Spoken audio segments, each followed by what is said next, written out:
আসসালামু আলাইকুম।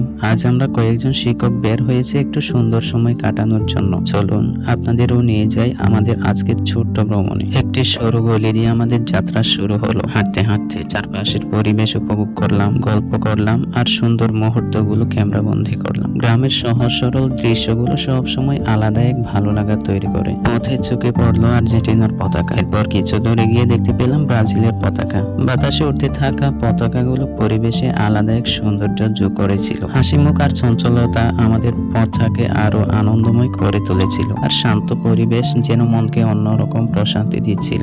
গলি থেকে বের হতে না হতে সামনে ভেসে উঠলো এক মনোমুগ্ধকর পরিবেশ। চারপাশের সবুজ প্রকৃতি, খোলা আকাশ, বিভিন্ন জায়গায় হাঁটাহাঁটি করলাম এবং স্মৃতি ধরে রাখার জন্য অনেক ছবি ও ভিডিও ধারণ করলাম। কিছু দূর হাঁটলাম, এরপর আমরা পৌঁছে গেলাম রোশনালী স্কুলে। স্কুলের সুন্দর ভবন ঘুরে দেখলাম এবং মুহূর্তগুলো উপভোগ করেছি। স্যাররাও নিজেদের মতো করে ছবি তুলেছিল।